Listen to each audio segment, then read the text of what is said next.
But first, it was clear from day one of the Republican National Convention that the GOP is energised. How much of this we can put down to Trump's brush with death?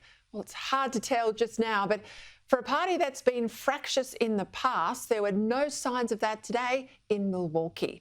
Australia's former ambassador to the United States, former Liberal Treasurer Joe Hockey, has spent the day at the conference, and I was able to catch up with him a little earlier. Joe Hockey, welcome to the program. Let's start with the big news of Trump's running mate, JD Vance. What do you make of Trump's pick of a first-term senator as his running mate?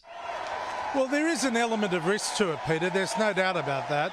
JD Vance is a first-term senator. He's only 39 years of age. Has the same birthday as me, but 19 years later was he born. And frankly, from a Trump perspective, he's a safe bet. He's, from a policy perspective, on the same page as Donald Trump. Having said all of that, there's no doubt that the next 4 years are going to be the equivalent of a long episode of The Apprentice. So JD Vance is going to have to earn his stripes. It's not going to be an easy path for him to succeed Donald Trump. Vance has got a real connection with what we in Australia would call the forgotten Australians, the forgotten Americans in your case, particularly in the southern states, the Rust Belt areas where people feel that globalisation has perhaps passed them by. Vance also has a military background, and as a veteran, that will obviously aid Trump. At one time, of course, he was a never-Trumper. Do you think, Joe, that the room's now forgiven him? He is a blue-collar candidate. There's no doubt about that. And even as we're speaking, you know, the speaker on the stage is talking about how he favours union-based workers, and Donald Trump favours union-based workers. So there is a real targeting of the blue-collar base that has been abandoned by the Democrats. And you know, JD Vance has an incredible story. You know, he was abandoned by his father. His mother was a drug addict. He was raised by his grandparents in a very, very poor household. And he pulled himself up. He went to Yale and studied law. He was a Marine that served. He was a very successful businessman in a short period of time.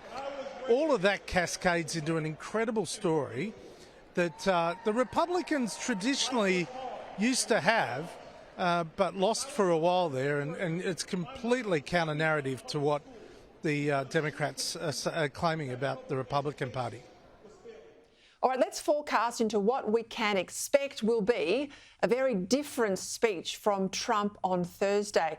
All the headlines here and in the US are saying this is a born-again Trump. This is Donald Trump 2.0. Well, if that's the case, what does it mean for the man and the campaign? Well, Donald Trump's policies 2.0 will be the same as the first term. He'll want lower taxes, less regulation. He'll want to control the borders. He'll want to empower the military with greater resources. He'll stand up to America's enemies, which people tend to overlook. He really did stand up to North Korea, to Russia, to China, and forget the rhetoric, he stood up to them. And of course, you know, he rails against a vast amount of money being spent on climate change. He wants America to be energy independent, which it already is. All those things. There is a policy divide. You'll understand this, Peter. There is a deep policy divide between the Republicans and the Democrats. That is what defines American politics.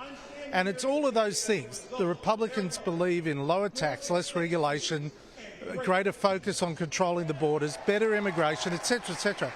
Whereas the Democrats are the opposite. And that is what is hardening up the base of both parties.